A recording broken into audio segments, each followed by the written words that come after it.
heart treasure for the warriors who long for liberation by Atisha Dipamkara. When Lord Atisha first went to Ngari, he stayed for 2 years, and while there, granted a wealth of teachings to La Chung Chub O and others. He then thought to return to India, and as he prepared to depart, La Chung Chub O requested him to give a final piece of advice. Lord Atisha replied that what he had taught in the past was enough, but La insisted, pleading with him, and so Lord Atisha imparted these words of advice. How wondrous! Dear friends of high knowledge and pure, noble intent, though I, a trifling and unintelligent man, am unfit to give you advice, precious supreme friends, more dear than my heart itself, you entreat me thus, and so I, this foolish little man, offer these thoughts to your noble minds.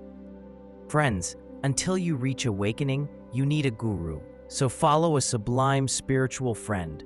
Until you realize the natural state, you need to receive teachings, so listen to the guru's instructions. You won't become Buddhas through mere knowledge of the Dharma. Knowledge is not enough. You must practice. Avoid places that disturb your mind, and always stay in places that enhance virtue. Until you gain stability, hustle and bustle is detrimental, so hold fast to isolated forest retreats. Avoid companions who stir up the afflictions. Keep company with those who encourage virtue and cherish them. Work and tasks will never end, so put projects aside and be still. Dedicate all your virtue, day and night, and keep constant guard over your mind. It is a pith instruction to follow the words of the Guru, so do whatever he tells you, be it meditation or anything else. Apply yourself to the Guru's instructions with great devotion, and before long, results will emerge on their own. If you practice Dharma wholeheartedly, food and clothing will always find you. That's how it goes. Dear friends, be content, for desire is like salt water. Drinking it only makes you thirst for more.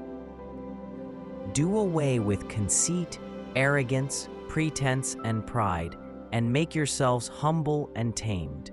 So-called meritorious busyness is an obstacle for Dharma practice, so give it up. Honor and gain are the traps of Mara, so cast them away like stones from a weighing scale. Words of praise and fame will lead you astray, so toss them aside like revolting lumps of snot. Comfort, joy, and caring friends. You might have them all now, but they'll fade soon enough, so leave them behind. Your future lives are much longer than this one, so prepare your provisions for the future and bury your treasure now. All is lost in the end, so strive not and cling to naught. Arouse compassion for the needy and never ignore them, nor treat them with disdain. Rid yourself of bias and prejudice toward enemies and rival clans. Do not envy those with talent and learning. Rouse respect and learn from them. Look not at others' faults, but at your own, and rid yourself of them as you would infected blood. Think not of your own, but of others' virtue, and treat everyone with respect, as a servant would. Regard all beings as your parents, and care for them with the love of a child.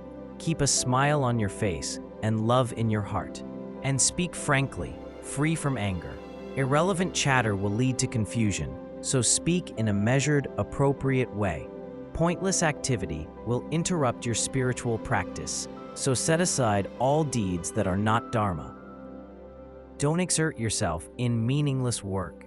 Such efforts will only tire you out. Due to karma and external circumstances, you may not accomplish what you have set out to do. Thus, it is better to relax and let be, and you will be happy and at ease. Displeasing a noble being is as grave as death itself. Thus, don't do things that you will regret, but be a trustworthy and honest person. The pleasure and pain of this life stem from your own past karma, so don't lay blame elsewhere. All happiness is the Guru's blessing, so strive to repay his kindness and grace. Until you tame your own mind, you cannot tame others, so first tame yourself. If you lack clairvoyance, you can't ripen others, so exert yourself in practice. When you die, all your wealth is sure to be left behind, so don't go amassing sins for the sake of wealth. It is futile to lose yourself to luxury and wealth. Instead, adorn yourself with the glory of giving. It will bring beauty in this life and bliss in the next, so maintain a pure and constant discipline. In these degenerate times, aggression is on the rise, so don the armor of patience, free from aggression. It is our laziness that keeps us here, so rekindle your efforts in practice like a blazing pyre. Our lives run out in constant distraction, so now let us train in meditation. Swayed by wrong views, we fail to realize the natural state, so let us examine the genuine nature of things. Dear friends, here in the swamp of samsara, there is no happiness, so let us journey to the dry shore of liberation. Train correctly in the Guru's instructions, dry up the ocean of samsara's suffering. Take these words to heart. They're spoken sincerely and so are worthy of attention. If you do so, you will bring joy to me and happiness to yourself and others too. I humbly request you to take heed of these instructions that I, this foolish man, have given. Thus, Lord Atisha spoke to the Venerable Changchub O. Whatever wholesome virtue is created by this, I dedicate it to the fulfillment of all the aspirations made by the Sugatas of the 3 times and their heirs, and as a cause for upholding the sacred dharma of scripture and realization. Sarva Mangalam. Samye Translations, December 2020.